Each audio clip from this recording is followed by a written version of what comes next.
I'm Micah Smith with Denver 7, and welcome to Denver Decides. This community partnership is dedicated to accessible and transparent elections. The partnership includes the League of Women Voters of Denver, Inter-Neighborhood Cooperation, and is presented by Denver 8 TV.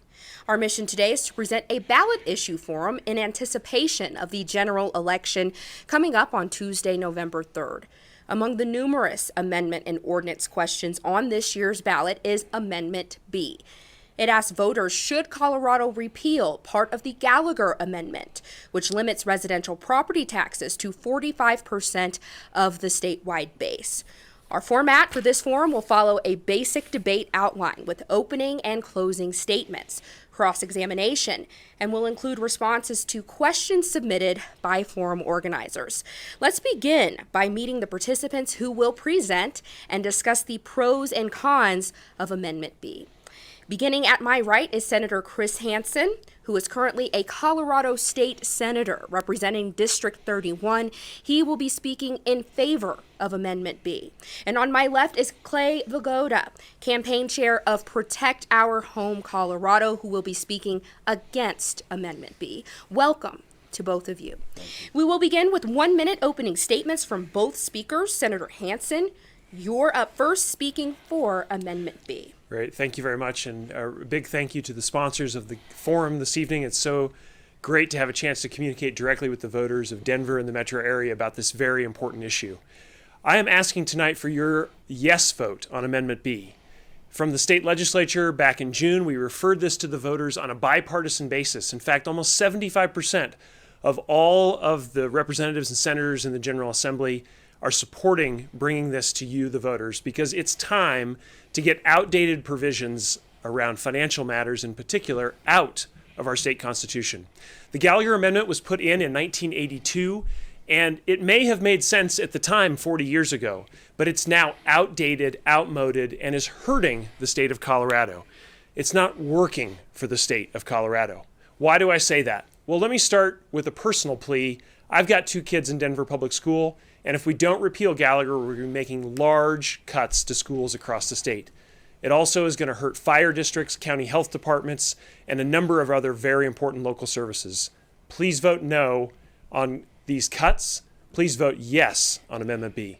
And now the opening statement from Clay Vagoda, speaking against Amendment B. Thank you for having me tonight, and thank you to the sponsors.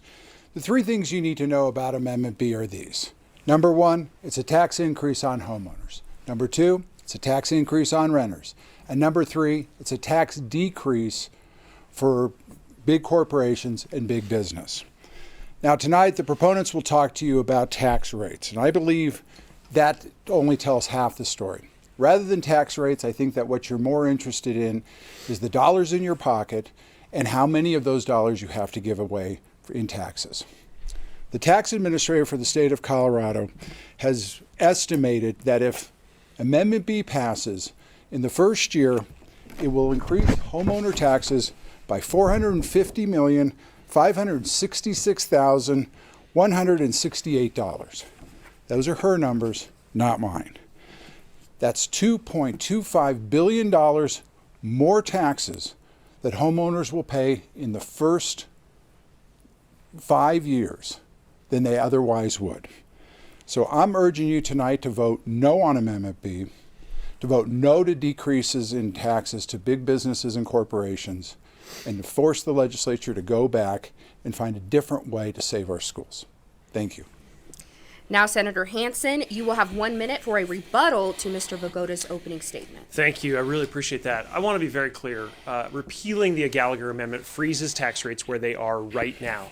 We currently have a 7.15% residential assessment rate and a 29% assessment rate on non-residential or commercial property. If we repeal Gallagher, and that's my urging you tonight to do that, we will be freezing those tax rates where they are right now. The opponents of this measure call this a tax increase, but that is a speculation about what might happen in the future, about what would happen with valuations, what would happen with the total amount of property in the state. We don't know, but if we freeze the rates where they are right now, we're not talking about a tax increase. We're talking about stabilizing a property tax system. I'd also encourage you to think about the fact that there is no free lunch. If we want to have good schools in the state, if we want to have good police departments in the state, if we want to have libraries, county health departments, etc., we have to have a stabilized property tax system. And the opponents of this repeal are basically asking you to have the free lunch. Folks, it doesn't exist. We need to fund these services.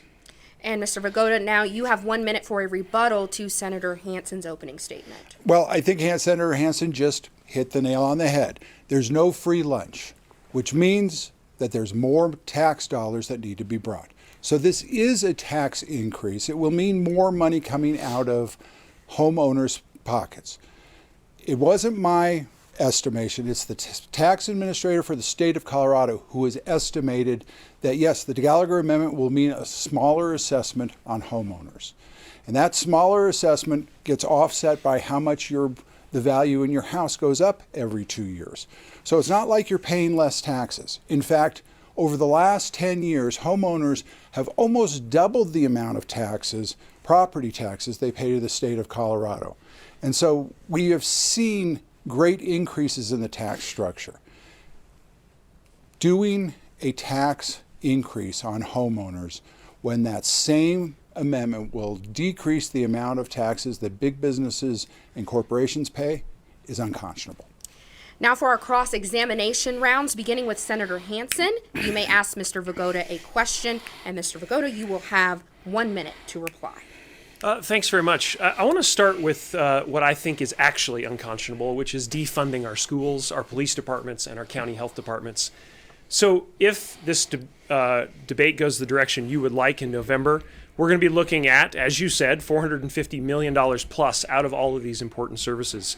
How would you like to fund the schools? How would you like to fund these important things that people need in the state of Colorado? Well, I think that it's interesting that the scare tactic that comes on this. This is not defunding schools. This is not defunding special districts. What this is changing who pays for that. If we do this, we are lowering the amount that corporations and big businesses will pay, and we are increasing the amount that homeowners will pay. And I don't think just on its own that's fair. I also find it interesting that you're now agreeing to the $450 million, which is basically saying we are correct. The language in Amendment B is not telling the whole story, and it is not true for you to go out and talk about this as if this is going to hold the amount the taxpayers pay every year steady on this, that they will pay more. And now, Mr. Vagoda, you may ask Senator Hansen a question, and Senator, you will have 1 minute for your response. Senator, according to former Senator and former Denver Auditor Dennis Gallagher, who authored the Gallagher Amendment, as of a few years ago, there were 161 different tax breaks in the Colorado Tax Code, aimed specifically at various types of businesses. Don't you feel it's wrong to try and repeal the only tax break that homeowners get, the Gallagher Amendment, when you have all these other tax breaks for businesses and those who can lobby up at the Capitol? Well, Clay, unfortunately, I think that's factually incorrect. We have the senior homestead exemption. We also provide other tax breaks for working families like the EITC, the lower overall tax burden in the state. You're right. There are other provisions of the tax code. In fact, we looked at those last session in House Bill 1420, which I sponsored, and we got rid of several of those tax breaks for corporations and large businesses. So I agree. We have more work to do there, but we've already started down that path. So I think you need to be careful about that claim. We do have a senior homestead exemption, and in fact, our ability to be able to help seniors stay in their home is largely dependent on us being able to stabilize the property tax system in the state. And the only way to do that is to get Gallagher out of the Constitution. The alternative is going to be to defund things like the county health department in the middle of a global pandemic, or to defund other important services. And I think that's the major flaw in the opposition's argument. Let's continue with cross-examination. This time, Clay, your turn to ask Chris a question. And Chris, you will have 1 minute to reply. Okay, Senator, there was a study at the end of last year that pointed out that 91 of the Fortune 500 companies in America paid no federal taxes. None.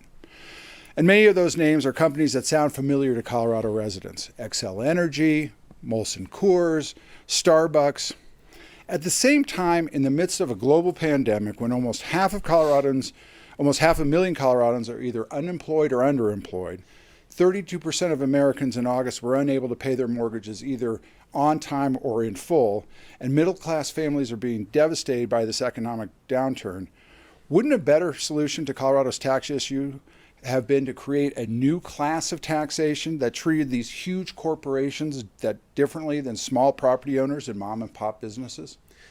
Clay, I think you and I are both in radical agreement that we need to reform our property tax system in the state. I do want to make sure we're not confusing income taxes with property taxes, which I fear your question just did. I don't support big breaks for big business. You know that. I'm a Democrat, a progressive representing Denver. But what I can say is that we need to reform our property tax system, but we can't do that until we repeal the Gallagher Amendment. And this is where I think it's so critical that we get this done this year and why I brought this forward in the state legislature. We cannot move forward with a more progressive taxation on the property tax side and across the board until we get these measures out of our state constitution. And in fact, the sponsor, Dennis Gallagher, who you just mentioned, has said on the mic at the state legislature that the Gallagher Amendment is not working for the state of Colorado. He knows it. I know it. The rest of the state knows it's time for a change. And that's why we need a yes on Amendment B. And now, Chris, you may ask Clay a question. Clay, you will have 1 minute for your response. That's great. I want to go back to this idea around the burden on and the taxation of businesses, because you seem very concerned about some tax loopholes, but not concerned about the tax loophole that the Gallagher Amendment is essentially creating in our state. So, for instance, most of the benefit of any future cut in the residential assessment rate ends up flowing to the very wealthy in the state, and it puts a lot of additional property tax burden on farmers and small business in the state of Colorado. That's been the net effect of Gallagher over the last 40 years. Do you think it's fair that small businesses are paying 5 times as much as somebody who owns a $5 million house in Cherry Hills Village? Senator, I want to come back to something about the issue of fairness. And I'm not confusing that sales tax versus property tax as it relates to corporations. What I'm talking about is the fact that fairness of ensuring that since corporations don't pay their fair share in sales and income tax, that we find a way to make sure that they pay their way. Actually, former Auditor Gallagher said specifically that he was open to looking at the Gallagher Amendment and repealing it as part of overall comprehensive tax reform. And that's part of the problem that we've got here, is Colorado's tax problem is threefold. It's the Gallagher Amendment, it's the Tabor Amendment, and it's Amendment 23. And the biggest part of that is the Tabor Amendment. All three have to be reformed before we can see fair tax policy in this state. And in fact, getting rid of Gallagher right now won't change your problem with schools. But starting with homeowners. Thank you, Mr. Vigoda. Your time is up. Next round, Senator Hansen, you will go first with your next question for Clay. Great. All right. Thank you. Clay, I wanted to ask you a little bit about response to this year's fire season. We have had what is arguably the worst fire season in Colorado state history. I think we can also see what's happening in Oregon and California.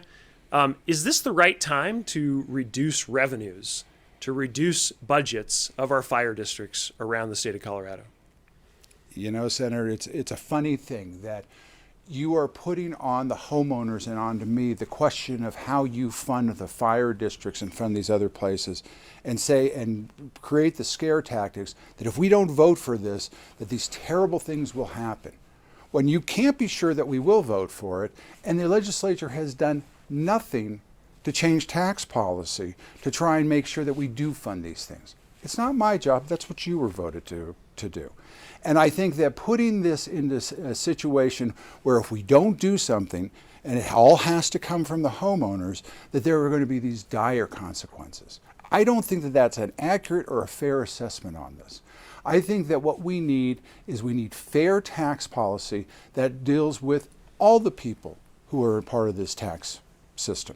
And I don't think in the midst of a global pandemic, when families can't afford to stay in their houses, that you create an additional burden. You talked about the senior home exemption.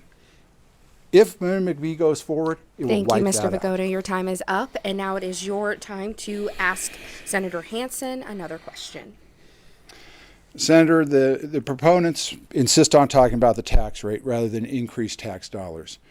You talk about Amendment B like there is no tax increase, though tonight you're talking about it differently. Even though this amendment will cost homeowners and renters millions of dollars, you talk about it like there's a benefit that homeowners get from this and that they should pay the full share of this. How can you talk about Amendment B as if it stabilizes and just keeps everything fine for homeowners when it will cost hundreds of millions of dollars in more taxes every single year? Amendment B will be the largest tax increase in this state's history because it will be ongoing year after year. How can we go forward with that kind of tax policy? Yeah, I strenuously disagree with the premise of your question. What we're talking about is the part that is controlled by the Gallagher Amendment, which is the residential assessment rate. Repealing the Gallagher Amendment freezes that rate at 7.15. The legislature can't increase it. The legislature could only consider future reductions to that residential assessment rate. That's what the state has control over. Now, whether or not property values go up or down in your particular town or city, we don't know. There's a good trend in Denver right now, absolutely. Property values have increased over the last couple of decades. But in other places in the state, they've actually gone down or been flat. And that is what's meant such a terrible part about the Gallagher Amendment. It's a statewide ratio that is not working for the state, as I mentioned in my opening remarks. So if you live in Grand Junction or you live in Fruita or you live in Cortez, this doesn't work at all for you because you have very few commercial properties in those localities and you have tremendous need for county health department, for fire districts, for police. Thank you, Those Senator are being Hansen. cut. Your time is up, and that brings us to our final cross-examination round. Mr. Vigoda, you will start it off with a question for Senator Hansen, and Senator Hansen, you will have 1 minute to answer. Senator, I guess the question is why the legislature didn't look at other ways of funding this. You talk about the Gallagher Amendment as if it was this boogeyman. 49 other states don't have anything like the Gallagher Amendment. And the issue between urban and rural taxes is a problem for them. Gallagher didn't create the disparity between urban and rural areas. Why didn't you look at increasing mill levies for letting local municipalities move forward on increasing mill levies for what they believe that they need to do? And why didn't you move forward on, you could have put off for 2 years or for 4 years the increase in the value of the reassessment of property taxes. That would have allowed you to continue to hold the amount of money that you want to through Amendment B without taking a sledgehammer and destroying 38 years of tax protection for homeowners. So, I appreciate you giving a speech about what the legislature could have done or should have done. The legislature has zero control over the mill levy rates in the state of Colorado. Those are controlled by local governments. You know that. That is a red herring. The question does not make sense. The General Assembly also cannot produce revenue through other sources because of the Tabor Amendment. So the best possible solution we had was to stabilize the property tax, income tax, and sales tax revenue that's being brought in to support services around the state. I believe we need good quality schools. I believe we need fire protection in this state. I believe we need county health departments that are going to deliver services in a global pandemic. That's why we need to stabilize these rates, and that's what the Gallagher repeal is all about. We have some of the lowest property taxes in the country, 51 out of 53 jurisdictions. Colorado is at the bottom of that table. We have low property taxes now. Let's lock those in place and stabilize them. And Senator Hansen, your final question for Mr. Vigoda, and Clay, you will have 1 minute for your response. I wanted to take just one more minute to talk about fairness, because I think we have a situation with the Gallagher Amendment where there is a big automatic shift that is happening each time we recalibrate because of the ratio in the Gallagher Amendment, 45 to 55%. That shift forces more burden onto small businesses in the state and onto farms, and reduces the burden to very wealthy property owners on the residential side. What would you suggest would be a better way for us to balance the needs of the property tax system in the state of Colorado? Well, Senator, I think the first thing is to note that we talk about this huge amount being paid by businesses and corporations. Last year, U.S. News and Report gave Colorado the 4th best state for business environment in the country, and the number 1 state for business economy. So overall, we aren't seeing these kinds of issues. But you hit on it exactly the right way when you answered my last question. You go to a vote of the people. But you go to a vote of the people on the one thing that is most onerous for the tax burden in this state, and that's the Tabor Amendment, not the Gallagher Amendment. The Tabor Amendment is what keeps you from keeping the excess revenues that go on. The Tabor Amendment is what keeps you from being able to go forward and raise taxes when you need to in the midst of pandemics.